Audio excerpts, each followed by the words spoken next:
오늘 말씀의 제목은 사람들이 누구라고 합니까?입니다. 좀 더 자세하게 말씀을 드리면 사람들이 나를 누구라고 합니까?입니다. 말씀 제목만 보면 마태복음 16장의 말씀이 떠오릅니다. 예수님께서 빌립보 가이사랴 지방에 가셨을 때에 제자들에게 던진 질문이 사람들이 나를 누구라 하느냐이죠. 오늘 신앙생활하는 우리는 예수님이 제자들에게 하신 이 질문의 내용을 늘 생각하면서 답을 준비합니다. 나는 예수님을 누구라고 생각하고 있는가?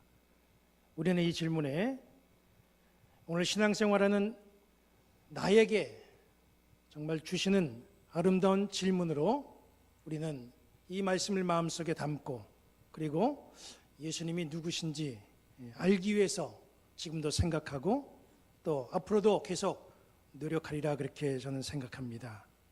성경 공부를 통해서 또 말씀을 들으면서 예수님이 누구신지 우리는 끝없이 예수님에 대해서 알아갑니다. 그리고 이제 하나하나 깨닫게 되고 은혜도 받게 되고 또 믿음도 키워갑니다.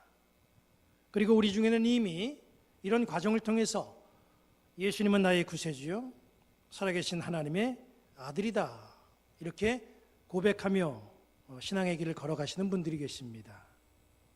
신앙생활에서 예수님이 누구인지를 아는 거 굉장히 중요하고 꼭 필요한 겁니다. 그러나 오늘은 내가 믿고 내가 의지하고 내가 따라가는 그 예수님이 누구신가? 여기에 우리가 초점을 맞추는 것이 아니라 지금 예배의 자리에 앉아있는 예수님을 믿는 나는 누구인가? 이 부분을 우리가 좀 생각해 봐야 되겠습니다.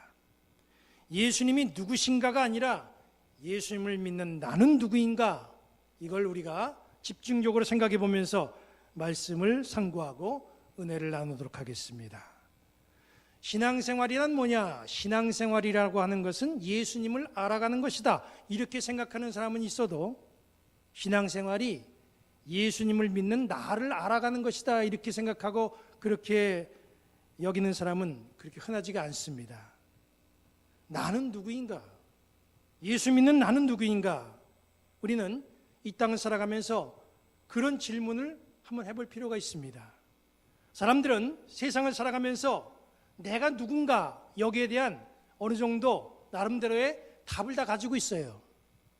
그래서 사람들에게 내가 누구인가를 소개할 때에 나의 집안을 들어서 나의 부모를 얘기해가면서 내가 배운 학력까지 끄집어내서 내가 속해 있는 공동체까지 얘기해가면서 내가 누구다 이렇게 사람들에게 소개를 합니다. 명함을 주면서 소개하고 또 자기 소개서를 쓰면서 그렇게 자기를 소개하죠. 그러나 그것은 어디까지나 내 생각입니다. 내가 아닌 다른 사람들이 나를 바라보는 내 모습이 있어요. 사람들은 나를 어떤 사람으로 보고 있을까요? 지금 누군가가 나에 대한 얘기를 제3자에게 하고 있는데 그가 그 제3자에게 이야기하는 나를 어떻게 누구라고 그렇게 말하면서 나를 소개할까? 여러분 한번 이런 거 생각해 보신 적이 있습니까? 오늘 본문에 나오는 다윗의 모습을 우리가 보면서 내가 생각하는 나의 모습이 아니라 사람들이 생각하는 나의 모습 이거 좀 한번 생각해 보고요. 나의 신앙을 점검해 보는 그런 시간이 되기를 바랍니다. 본문에 보면 다윗은 사울 왕의 추격을 피해서 블레셋으로 망명을 했습니다. 다윗이 블레셋에서 망명 생활을 하는 중에 이스라엘과 블레셋이 전쟁을 하게 됐어요.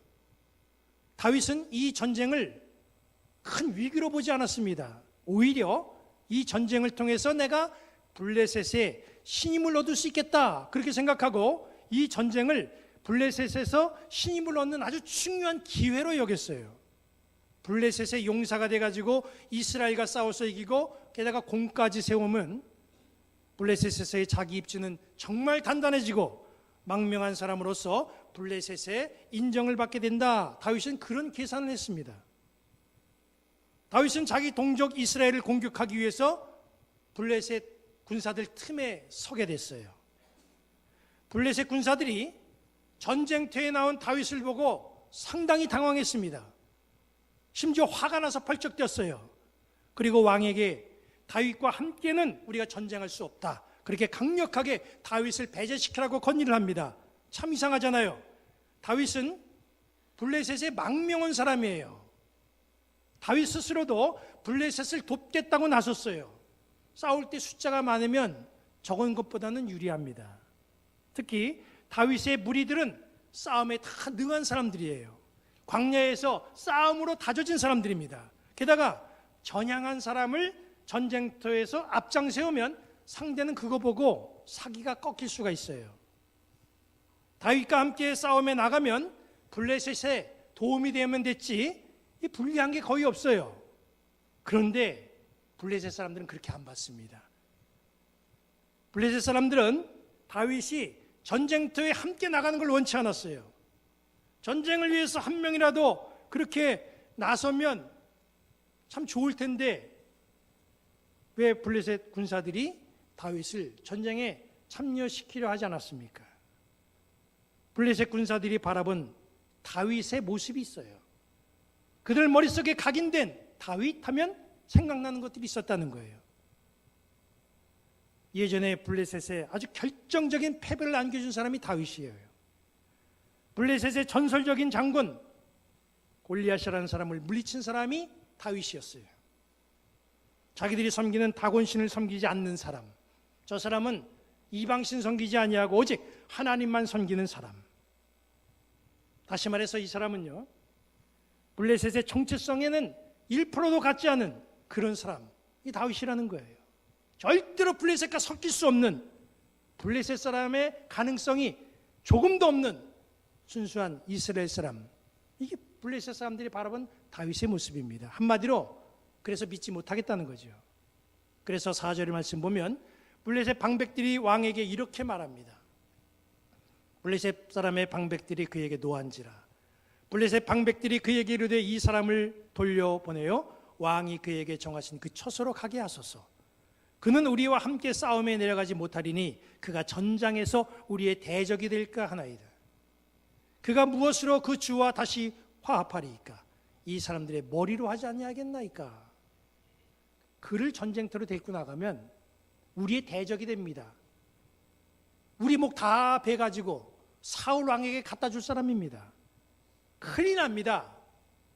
블레셋 사람들이 그렇게 왕에게 건의하면서 블레셋 사람들은 다윗을 그런 정체성을 가진 사람으로 보았어요. 블레셋은 다윗을 그렇게 보고 있는데 정작 당사자 다윗은 자기를 어떤 사람으로 생각하고 있습니까? 블레셋에서 망명 생활하는 다윗은 안타깝게도 자기가 누구인지 혼란스러웠어요. 혼동하고 있습니다. 블레셋 사람들은 다윗을 하나님의 사람, 하나님의 백성 딱 규정짓고 그런 사람으로 보고 있는데 다윗은 자기의 정체성을 분명히 인식하지 못하고 왔다 갔다 하면서 혼동하고 있어요. 다윗의 머릿속에는 어떻게 하면 블레셋에 인정받을 수 있을까? 어떻게 하면 내가 블레셋에서 살아남을 수 있을까? 블레셋에서 살아남기, 여기에만 골몰해 있습니다. 블레셋 사람들은 다윗을 향해서 너는 이스라엘 사람이야, 너는 하나님을 믿는 백성이야, 너는 우리와 함께 할 수 없어, 다윗의 정체성을 분명하게 지적하고 있어요. 그런데 정작 다윗은 자기가 누구인지 자기 정체성에 대해서 별로 관심조차 없습니다. 다 자기가 누구인지 아는 거, 이걸 아주 중요하게 생각하지 않고 있어요. 우리가 이 땅을 살아갈 때에 중요하게 생각해야 될 점이 뭐냐 하면 내가 누구인지를 아는 거, 이거 상당히 중요한 문제입니다. 특별히 하나님을 믿는 우리 백성들, 내가 누구인지 아는 거 상당히 중요해요. 만약 다윗이 자기가 하나님의 백성임을 생각하지 않고 블레셋의 용사가 되어서 전쟁에 참여하고 블레셋 사람으로 아주 돼버리고 그래서 이스라엘의 패배를 안긴다고 한다면 그의 미래가 어떻게 됐겠습니까? 블레셋에서 영웅 대접을 받으면서 살 수는 있어요. 그러나 하나님이 기름 부어 주셔서 이스라엘의 왕으로 세움받는 계획, 이거는 큰 혼란이 옵니다. 그가 어떻게 이스라엘의 왕이 되겠어요? 자기가 어느 백성인지도 모르고 블레셋 군사가 돼가지고 그 전쟁에 참여했다고 한다면 훗날 설령 하나님의 섭리, 하나님의 도우심으로 이스라엘의 왕이 됐다고 해도 백성들이 다윗을 따라다니겠습니까? 블레셋 편이 돼가지고 자기 동족을 공격하고 죽인 자, 그런 사람이 우리의 왕이다. 백성들이 그걸 알게 된다고 한다면 다윗은 더 이상 왕이 됐어도 왕권을 유지할 수 없습니다. 백성들이 다윗을 끌어내릴 거예요. 다행스럽게도 블레셋 군사들은 다윗에게 당신 이런 사람이야 하고 정체성을 알려줍니다. 너는 우리와 함께 할 수 없어. 우리 족속도 아니고 하나님을 믿는 너는 히브리인이야. 그래서 다윗은 결국 이스라엘과의 전쟁에서 패자가 되지요. 사실 블레셋이 다윗을 그렇게 보고 있었다는 것은 시간이 지나고 나니까 천만다행이었습니다. 그런데 다윗은 그때 그 상황에서 자기가 누군지도 모르고 앞으로 어떻게 쓰임받을 일꾼인지도 모르고 블레셋에 인정받지 못했다고 그냥 펄쩍펄쩍 뛰면서 서운해합니다. 그 서운한 마음, 다윗은 본문 8절에서 이렇게 말합니다. 다윗이 아기스에게 이르되 내가 무엇을 하였나이까? 내가 당신 앞에 오늘까지 있는 동안에 당신이 종에게서 무엇을 보셨기에 내가 가서 내 주 왕의 원수와 싸우지 못하게 하시나이까? 이 사람 지금 싸움에 못 나간 게 그렇게 섭섭한 거예요. 주님 하면 하나님이잖아요. 근데 여기 보니까 주님이 아기스 왕이에요. 이게 다윗이 완전히 정신이 나갔습니다. 그리고 그 싸움에 못 나갔다고 굉장히 억울해해요. 블레셋에서 인정받을 수 있는 절호의 기회를 놓쳤다. 다윗은 그것만 생각하고 있어요. 그러나 결과적으로 보면 그것이 오히려 다윗에게는 수렁에서 나올 수 있는 다행스러운 기회였고 그게 바로 하나님의 섭리였습니다. 블레셋 사람들이 바라본 다윗은 바뀔 수 없는 이스라엘 사람이에요. 블레셋과 섞일 수 없는 하나님의 백성입니다. 앞으로도 블레셋과 계속 싸워야 될 사람, 이스라엘 사람이 바로 다윗이에요. 이것이 바로 블레셋 사람들의 눈에 보인 다윗의 정체성이라는 거죠. 우리는 매일 거울을 보고 있긴 하지만 정작 내 자신이 누구인지 알지 못할 때가 있습니다. 그런데 아이러니하게도 참 감사하게도 세상 사람들이 우리에 대해서 나에 대해서 말을 해줘요. 너 가만히 하는 거 보니까 영락없는 예수쟁이다. 그래서 너는 이 자리에 올 수는 없어. 너는 우리와 함께 할 수 없어. 여기서는 빠져줘야 된다. 우리가 세상 사람들에게 이런 말을 듣는다면 여러분 소외감을 느낍니까?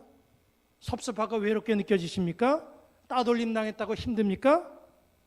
사람들이 나의 정체성을 예수쟁이라고 한다면, 그래서 그들이 노는 것에 끼워줄 수 없다고 한다면, 우리를 거부한다고 한다면 오히려 천만다행으로 알고 감사하시기 바랍니다.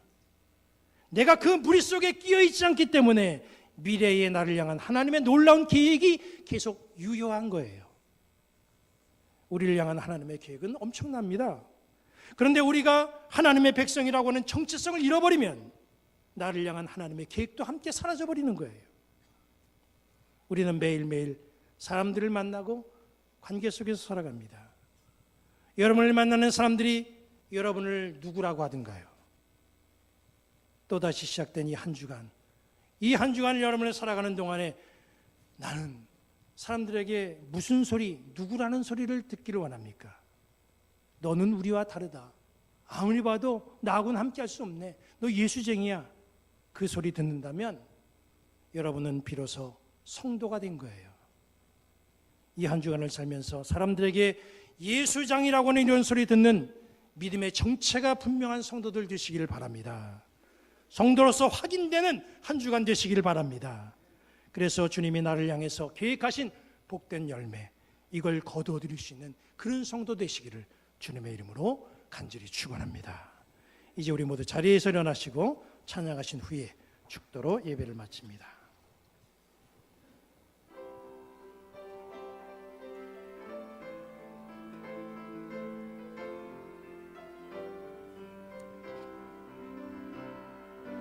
주님 다시 오실 때까지 나는 이 길을 가리라. 좁은 문 좁은 길 나의 십자가 지고 나의 가는 이 길 끝에서 나는 주님을 보리라. 영광의 내 주님 나를 맞아 주시리. 주님 다시 오실 때까지 나는 일어나 달려가리라. 주의 영광 온 땅 덮을 때 나는 일어나 노래하리. 내 사모하는 주님 온 세상 구주시라. 내 사모하는 주님 영광의 왕이시라.